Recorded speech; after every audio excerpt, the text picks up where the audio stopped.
안녕하세요, 여러분. 오늘 제가 아침부터 지금 얼굴도 지금 퉁퉁 부은 상태에서 방송을 시작하게 됐는데요. 제가 어제 그 부산에 좀 다운타운이라는 서면이라는 데가 있거든요.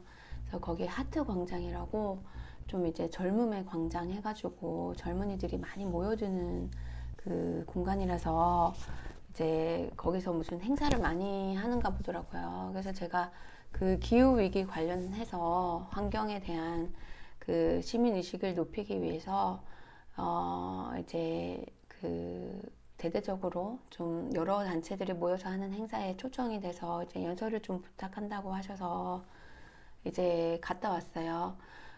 저한테 뭐 연설을 부탁한 이유는 제가 작년에 한국에 돌아오고 나서 한 1년 6개월 정도 이상 이제 자원봉사를 하다 보니까 그런 자원봉사를 하는 시민들이 많으면 뭐 그 중에서 이제 제가 채택이 안 될 수도 있는데 일단 그 미세먼지 안전 부산 시민행동이라는 그런 모임에서는 제가 유일한 시민이거든요. 활동하는. 참 슬프죠, 여러분.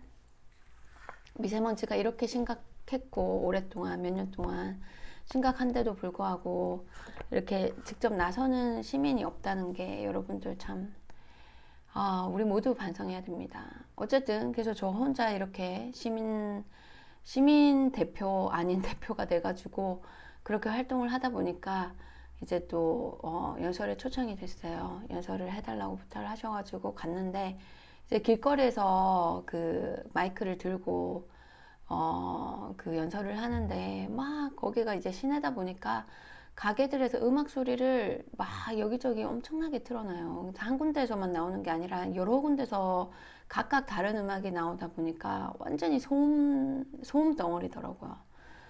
그래서 어쨌든 뭐 거기서 이제 마이크를 들고 이제 제 방송 이제 제 연설하는 순간에 이제 앞서서 제가 그 행사가 진행되는 동안 어제 바람이 굉장히 많이 불었거든요. 그래서 그 사진전에 그 사진 이렇게 왜 기후위기에 관련한 사진들 있잖아요. 엄청 날리고 막 난리가 났었어요. 정말 고생 많이 했었어요. 그 환경연합에서 오신 분들이랑 또 거기에 관련 참석했던 다른 이제 환경단체 뭐 이런 분들이 굉장히 고생을 하시고 또 대부분 또 연세가 많으신 분들도 많으셨거든요. 최소한 50대, 60대 젊은이들도 가끔 있었고. 근데 이제 제가 그 이제 서면은 좀 젊은 애들이 많은 공간이라서 이런 행사에 얼마나 관심을 가지나 이렇게 좀 이렇게 주의 깊게 지켜봤어요. 예. 그런데 정말 그 관심을 안 가지더라고요. 예. 진짜 제가 생각한 이상으로 한국에 이제 한 거의 20대 같이 보이더라고요. 일단 뭐 20, 30대라고 치고. 진짜 관심을 안 가지더라고요. 환경 문제.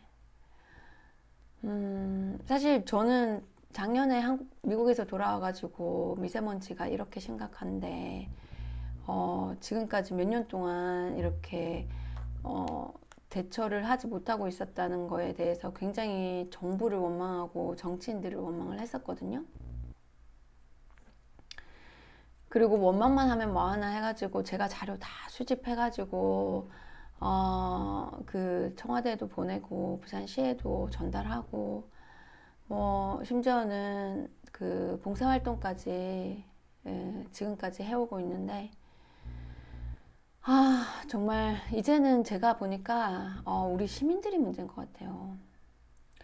그 뭐 다른 나라랑 자꾸 비교를 하면 뭐 한국 애들이 입장이 같나 한국의 젊은이들은 뭐 취업 준비에 스펙 쌓기에 뭐 공부하랴 너무 정신이 없다 그럴 마음에 환경에 관심을 가질 마음의 여유가 어디 있나 이런 얘기를 하는데 그래도 또 놀 시간이 아예 없는 건 아니잖아요. 물론 마음의 여유가 없는 것까지는 이해하지만 제가 그래서 한국 교육이 한국 애들한테 그 뭐냐 그 한국의 청소년들이 평균 하루 2시간 정도밖에 없는 그런 그 여가 시간이 2시간밖에 없는 거, 이거는 진짜 완전 미쳤습니다. 미쳤어요. 제가 그래서 우리 청소년들, 우리 젊은이들을 위해서 이 교육을 뜯어 고쳐야 된다고 얘기를 누누이 하지만은, 그래도 그 와중에도 좀 환경에 관심을 가졌으면 했는데, 정말 환경에 무관심했습니다. 다행히 어제 온 그 젊은 친구들이 기후용사라는 또 그런 단체에 한 22명 정도가 있다고 합니다. 어제는 2명 정도 대표로 오셨더라고요. 그래서 제가 너무 반가워서 감사드리고 열심히 활동하라 그랬는데, 그중 한 분이 인터뷰에서 다른 그 젊은 친구들은 다들 공부하고 스펙 쌓기 바쁘고 자기 그 관리하기 바쁜데 어떻게 환경운동에 이렇게 앞장서냐, 이런 질문을 하더래요. 정말 한국다운 질문이죠. 그쵸? 한국다운 질문인데, 자기는 이제 이렇게 기후위기가 심각한 상태에서 어떻게 그걸 외면하는 거가 말이 안 된다, 이렇게 대답을 했다고 하는데, 정말 깨어나고 있는 친구들이 그래도 좀 있어서 다행이고, 또 앞장서고 있는 친구들이 있어서 다행인데, 제가 어제 행사에서 너무 화가 나가지고 한 10분 정도 연설을 이제 좀 침착하게 준비를 해갔어요. 무슨 얘기를 할까 침착하게 준비를 해갔는데, 이제는 막 그런 얘기를 하고 싶지 않은 거예요. 그 주변에 무관심하게 왔다 갔다 하는 그 젊은 친구들 보니까 너무 화가 나가지고, 제가 마이크 들자마자 마이크 이제 내릴 때까지 화만 냈습니다. 화만 내다가 왔는데요. 제가 너무 좀 심했나 아닌가 모르겠는데, 일단은 그 환경단체에서 오신 앉아 계신 분들은 속이 시원했다 이러면서 되게 막 인상 깊었다, 그리고 막 사진 찍자 막 이러면서 그러셨는데, 정말 우리나라 젊은이들, 일단 여러분들은 아니고요. 여러분들 제 방송을 보시니까 예외고, 진짜 평범한 우리나라 젊은이들이 정말 깨어나야 됩니다. 아니, 이렇게 코로나 때문에 이 지경이 났는데도 아직도 환경 문제에 관심이 없다는 게 참 아이러니했거든요. 정말 어떻게 그렇게 관심이 없을 수가 있습니까? 진짜 사진 하나도 와가지고 뚫어지게 한번 보고 간 친구가 거의 그때 한 2시간 넘게 있었는데, 진짜 나이 드신 분들 몇 분이 이렇게 뚫어지게 보고 가시고, 한 50대, 60대 젊은 친구들은 잠깐 뭐 한 1, 2초 보다가 간 친구들 있나? 와, 정말 심각했습니다, 여러분. 제가 생각하기에는 좀 우리나라의 그 주입식 교육, 너만 생각하면 된다, 너 하나만 잘하면, 너 하나 잘 먹고 잘 사면 된다, 남들 생각하지 마라, 믿지 마라, 다 우리 그렇게 교육시켰잖아요. 그쵸? 너만 뛰어나면 돼, 1등 해, 무조건 1등만 이제 중요시 여기는 그런 비정상적인 경쟁 교육에 애들을 몰아붙이다 보니까 그 결과가 이런 식으로 나타나지 않는가. 사회나 정치나 환경에 대한 관심은 눈꽃만큼도 없는 그런 극단적인 이기주의를 보이는 그러한 젊은이들로 우리가 그렇게 교육 시스템을 만들고 그렇게 교육을 한 게 아닌가라는 반성을 하게 됐습니다. 그래서 저는 그 젊은이들을 보면서 그 젊은이들도 밉지만, 우리가 그렇게 그런 교육을 하고 있고 그런 교육이 당연하다고 이 세뇌를 시킨 이 시스템, 그리고 그걸 과감하게 리더해서 개혁하지 못한 무능한 정치인들, 그리고 우리가 그냥 그게 당연한 줄 알고 따라했던, 그냥 그런 걸 순응했던 부모들 다 원망스럽습니다. 저 자신부터도 원망스럽고, 우리 모두가 원망스럽습니다. 이제는 진짜 달라져야 됩니다. 이제는 이런 식의 경쟁 교육, 이런 식의 진짜 미친 교육은 경제 성장도 저해하고요, 우리 모두 못 살게 만드는 교육입니다. 우리 모두를 잘 살게 만드는 교육이 아니라 정말 극단적인 이기주의를 생산해가지고 사회는 사회는 병들고 개인은 뭐 고중 간혹 몇 명은 출세할 수 있겠죠. 대다수의 불행한 자존감을 잃은 그런 수동적이고 수능적인 그런 대다수는 아주 본인이 실패자라고 느끼게 하는 그런 교육을 하고 있고 그러면서 사회 문제에는 관심이 없는 그 아이들로 키우기 때문에 이 사회는 병들어 가고 있고 병들어 가고 있는 것조차도 알면 다행인 거죠. 병들어 가고 있는 것조차도 모르면서 본인은 죽어라고 열심히 일하면서 노예 같은 삶을 살게 하는 그래도 정말 그 중에 성공하는 사람, 아주 성공하고 출세하는 사람은 아주 극소수로 만들어 버리는 이런 끔찍한 사회를 우리가 만들고 있습니다. 만들어 놓았습니다, 이미. 그래서 오늘은 제가 방송이 좀 길어질 것 같아요. 왜냐하면 제가 미세먼지 기후위기와 미세먼지 해결과 다 이게 따로 놀지 않습니다. 그리고 코로나 사태 이런 것들이 다 환경 우리가 인류가 그 문명이 발전하면서 지구를 아프게 했기 때문에 생겨난 거죠. 이게 자연재해가 아니지 않습니까? 우리가 인간이 이렇게 지구를 병들게 했습니다. 그런데 이제 우리나라는 그 아주 작은 국토에도 불구하고 그 지구를 병들게 하는데 7번째로 기여한다고 합니다. 탄소를 배출하는데도 2016년도에는 진짜 전 세계 최대의 탄소 악동, 카본 빌런이라는 별명을 세계 그 환경 운동가에서 별명이 주어졌다고 합니다. 그만큼 환경 대응에 느리고 환경에 앞장서지 않는 그리고 환경 파괴를 일으키는 나라가 우리나라입니다. 그리고 플라스틱 1인당 사용량이 또 가장 세계에서 높은 나라입니다. 우리는 뭐 재활용 잘한다고 하지만 그 배달 문화도 발전돼 있고 사실 편리하지만 그 배달 문화를 하면서 쓰고 있는 플라스틱은 어마어마하다고 하네요. 제가 미국 살 때는 중국 음식점이나 이렇게 피자리아 같은 데서 주문을 하면 종이로 많이 왔어요. 종이 그 용기로. 그래서 우리도 이제는 좀 종이 용기를 가급적이면 쓸 수 있는 방안을 정부 자체에서 소극적인 대처가 아니라 적극적으로 대처를 해야 합니다. 무슨 뭐 그린 뉴딜이라든지 이렇게 이름만 거창하고 계획은 그냥 그 디테일하지 않은 그런 소리만 시끄럽고 실속이 없는 그런 정책이 아니라 이제 이건 제 판단이 아니라 전문가들이 그렇게 판단을 하셨어요. 정부에서 일하는 분들도 정말 과감하게 세계를 리드하는 차라리 세계 꾸역꾸역 따라가는 게 아니라 이참에 세계를 리드하는 그런 국가로 발돋 좀 해야 합니다. 이제는 선택이 아니라 필수입니다.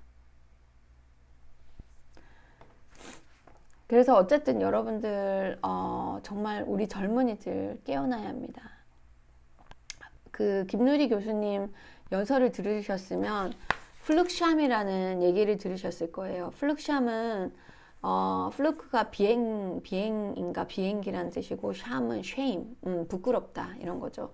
비행기에서 엄청난 탄소가 발생한다고 합니다. 이산화탄소가. 그러다 보니까 비행기를 이제 그 독일의 학생들은 비행기가 더 싸고 금방 이제 그 시간도 금방 가잖아요. 그런데도 불구하고 뭐 10시간 넘게 기차를 타고 훨씬 비싼 금액을 주고 다니는 걸 자랑스러워 할 만큼 환경에 굉장한 뛰어난 시민의식을 갖고 있다고 합니다. 그리고 대학교의 어떤 클래스에는 앞줄에 딱 그 독일 친구들이 앞에 앉아서 뜨개질을 하는 거가 하나의 그게 간접 시위일 정도로 소비 문화를 부끄러워하고 내가 쓸데없이 많은 걸 사고 이런 것들이 다 결국은 환경 오염으로 연결이 되잖아요. 그런 물건을 만드는 공장이 돌아가야 되고 또 거기에 또 자원이 쓰이고 그런 소비 문화를 이제는 수준 높은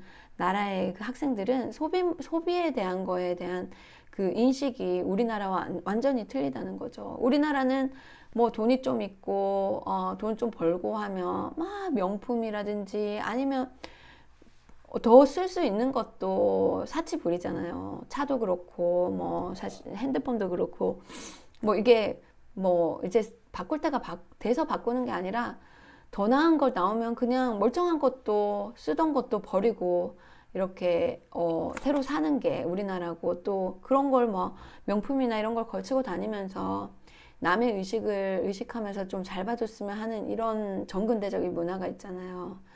이런 문화를 정말 고쳐야 합니다, 여러분. 지금 유럽은 이런 소비 문화를 젊은이들이 앞장서서 비판하고 정말 에코지향적인 그런 자연 친화적인 그런 삶을 추구하는데 젊은이들이 앞장서고 있습니다. 그런데 우리는 어떻나요? 우리나라 사람들은 어떻나요? 뭐 샤넬이니 뭐 이런 명품이 세일을 하면 뭐 줄을 어디까지 쓴다면서요. 정말 우리나라 수준 이거밖에 안 됩니까, 여러분? 우리나라 친구들이 수준이 참 이거밖에 안 된다는 거에 대해서 저는 굉장히 부끄럽고 다 그런 건 아닙니다. 제가 모든 사람을 싸잡아서 얘기하는 건 아니고 그냥 겉으로 보기에 대부분이 그런 것 같다라는 생각을 하는 거죠. 아니라면 여러분들은 이제 여러분들은 잘하고 계신 거고요. 주변에 그런 친구들을 가끔 볼 수 있을 겁니다. 굉장히 소비지향적인 그리고 물질 만능주의적인 그런 그게 사실 정근대적인 문화인데도 불구하고 아직도 한국에는 팽배해 있다. 소수가 아니라 다수다. 이게 문제인 거고요. 그리고 미니멀리즘이 유행하고 있습니다. 세계적으로. 정말 우리가 소유라는 게 무엇인가를 곰곰이 진단해 봐야 되고 자기가 꼭 필요하지 않은 물건, 꼭 필요하지 않은 그런 제품들은 사지 않는 게 우리 환경을 위해서 바른 길인 거죠. 근데 우리나라는 또 뭐 소비를 자꾸 부추겨야 또 경제가 돌아간다 이런 거 있는데 좀 뭔가 근본 패러다임부터 바꿀 필요가 있을 것 같습니다. 그래서 이제는 환경과 경제 성장이 함께 지속할 수 있는 그런 고차원적인 경제 성장의 플랜을 짜야 됩니다, 여러분. 그런 성장에 앞장설 수 있는 정당이 필요합니다. 제가 누누이 얘기하지만 지금 한국에 현존해 있는 정당들은 비난을 위한 비난만 있는 거고 권력을 지향하는 그런 사당이 있을 뿐이지 우리나라에는 정당이 없습니다, 여러분. 정당이 없습니다. 단언컨대. 그래서 그런 어떤 신념과 가치와 비전을 미래지향적인 비전을 가진 정당을 우리가 꼭 만들어야 합니다. 제가 말이 자꾸 길어지는데요. 어제도 너무 화가 나서 막 연설을 계속 하는데 이제 시간이 한정돼 있잖아요. 그래서 저기 환경연합에 계신 분이 막 이렇게 그만하라고 사인을 주시더라고요. 그래서 제가 시간이 더 많았으면은 더 많은 얘기를 할 수 있었는데 정말 한이 됩니다, 여러분. 앞으로 그렇게 좀 대중들한테 나서서 제가 연설할 기회를 좀 많이 만들어야 되겠다 이런 생각을 했습니다. 사실 유튜브도 좋고 뭐 소모임도 좋고 다 좋지만 아주 많은 사람들이 보시지 않잖아요. 근데 대중들 좀 이렇게 저는 좀 수천 명, 최소한 몇백 명에서 수천 명 앞에서 좀 연설을 하고 싶습니다. 제가 할 말이 너무 많아가지고. 그래서 어쨌든 여러분, 미세먼지의 빠른 해결 제안서. 제가 이걸 보면 너무너무 속상합니다. 작년에 와가지고 정말 깨끗한 공기에서 살다가 미세먼지라는 걸 처음 알게 되면서 너무너무 진짜 엄청난 충격을 받아가지고 제가 엄청 조사를 했습니다. 친구의 도움도 좀 받았고요. 그래서 미세먼지의 빠른 해결 제안서, 제가 이걸 방송으로 좀 남기려고 합니다. 여러분, 오늘 방송은 좀 길어질 거예요. 몇 시간이 될지도 모르겠습니다. 이게 엄청 두껍거든요. 그리고 또 거기에 관련된 뉴스까지 해가지고 이게 엄청나게 장수가 엄청납니다, 여러분. 인내심이 없으신 분들은 방송 끄셔도 됩니다. 미세먼지의 빠른 해결 제안서. 2019년 현재 대한민국 미세먼지의 초심각성과 국민 건강, 미세먼지 해결한 외국의 행정, 기업, 시민 참여, 강력한 법과 조례 및 규칙들, 미세먼지 해결에 필수적인 이웃나라와의 협력, 미세먼지로 인한 국가 분쟁 사례, 위기를 환경산업 발전의 기회로, 친환경 생태 국제도시로 부산의 눈부신 발전 예상, 국내 각 시, 도, 구의 미세먼지를 줄이기 위한 노력, 해양수산부의 2019년도 미세먼지 줄이는 대책, 국제환경운동에 앞장서는 스웨덴의 환경정책과 녹색 성장. 진짜 이거를 다 읽어야 됩니까, 여러분?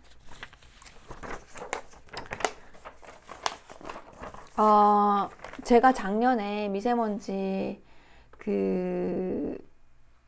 지수, 환경지수 Environmental Performance Index라고 예일대에서 하는 매년 이제 환경에 관련된 지수를 발표하는 곳인데요. 우리나라 초미세먼지가 얼마나 심각한 정도였냐 그러면, 제 방송을 꾸준히 보신 분들은 알 수 있겠는데요. 몇인지 아십니까, 여러분? 182 중에 PM2.5 exposure, PM은 particular matter, 이제 그 미세먼지를 뜻하는 거죠. 2.5는 초미세먼지입니다. PM10은 이제 일반 미세먼지고요. 2.5가 179 아니죠. 180개국의 174위입니다. 여러분. 꼴찌에서 6등입니다. 중국이 176이 아닌 8이었을 거예요. 정말 이렇게 여러분 굴뚝 같은 데서 그 더러운 공기를 마시고 살았습니다. 여러분, 억울하지 않으세요? 헌법 제33조에는 우리가 쾌적한 환경 아래 살 권리를 보장한다고 해놨습니다. 그런데 한국 분들은 물론 청와대 청원에 들어가니까 좀 살려달라, 미세먼지 좀 없애달라, 그 청원이 많이 있긴 하던데요. 저도 했고 우리 여동생도 했습니다. 정말 많은 사람들이 청원을 했는데 이렇게까지 정말 국민들이 호소를 하는데도 지금 정부는 열심히 하지 않습니다, 여러분. 제가 자원봉사를 하면서 환경부의 기후대기과에도 통화를 했고요.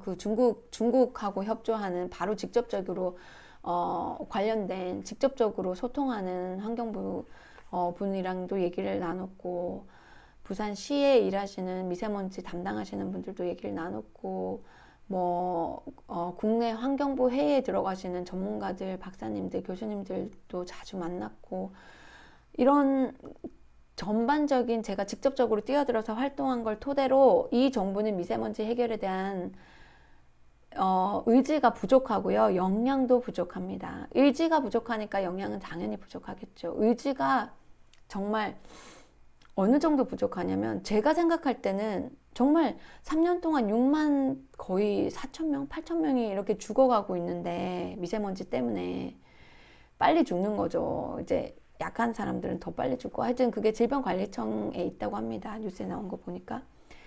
이렇게 6만 몇천 명이 죽어가는데도 불구하고 제가 봤을 때는 우선순위로 미세먼지를 해결을 앞장 세워도 못할 판국에, 미세먼지는 우선순위에 뒤빌려서 무슨 이유에서인지 모르겠지만 실제로 중국하고 협조하는 것도 정말 진짜 작년 11월에 환경장관들이 회의한 게 마지막이고요. 물론 코로나 사태가 있다는 또 핑계를 대시지만은 꼭 이렇게 실제로 만나지 않더라도 얼마든지 커뮤니케이션 할 수 있고 그런 거 아니겠습니까, 여러분? 그리고 실무자들이 화상회의를 통해서 만나고 있다 하는데, 이번에 그 신문에 보니까 사실 이 신문이 100% 확실한, 워낙에 한국 미디어도 거짓이 많다고 하더라고요. 근데 일단 거기서는 6번 만났다고 합니다. 화상회의를 통해서. 1년에. 정말 여러분 진짜 한심하지 않습니까? 화나지 않습니까, 여러분? 여러분 주변 가족들이 아파야만 화낼 겁니까, 여러분? 건강한 사람도 미세먼지를, 초미세먼지를 계속 6년째, 7년째 마시다 보면 발암 물질 1위랍니다. 그리고 이 초미세먼지가 뇌나 핏줄로 들어가서 정말 여러분들의 건강, 그리고 여러분 자녀들, 부모님의 건강에 최악의 역할을 하고 있습니다. 그리고 그 독성은 엄청나게 강해서 정말 여러분들이 그 초미세먼지 안에 어떤 성분이 있는지 조사를 하면 끔찍할 거예요. 여러분, 끔찍할 겁니다. 얼마 전에도 지금 서울 남산에서 사진을 찍은 걸 보니까 정말 앞이 보이지 않을 정도였잖아요, 여러분. 어떻게 그런 사진을 뉴스로 보면서도 괜찮습니까, 여러분? 응? 깨끗한 공기에서 살 권리가 있는데 어떻게 그렇게 끔찍한 더러운 공기에서 여러분 아무렇지도 않게 순응하면서 살 수 있습니까? 전 그게 대한민국 사람들이 이해가 안 된다는 겁니다, 여러분. 모두가 지금 정부를 촉구해서 어떻게든 우선적으로 해결해 달라. 지금 코로나는 결국 시간 지나면 없어지는 문제이고 독성도 많이 줄어들었잖아요. 케이스에 비해서 사망자가 현저하게 차이가 나는 그런 지금 상황이라서 결국은 시간이 지나면 코로나 문제는 해결될 겁니다. 하지만 미세먼지 문제는 앞으로 더 심각해질 겁니다. 계속 ongoing problem이죠. ongoing. 이런 걸 왜 대처를 제대로 안 하는지 모르겠습니다. 그래서 하여튼 그 정도로 지표가 나쁩니다. 그리고 한국의 공기 질은 제가 작년에 조사한 바로 180개국에서 119위이고요. 그중 건강에 가장 치명적인 초미세먼지는 180개국에서 174위를 하였다고 합니다. 우리에게 피해를 주고 있는 가까운 중국은 여기 나오네요. 제가 적어놨네요. 177이라고 합니다. 이 뜻은 대한민국 국민이 서서히 죽어간다는 말과 같은 거죠.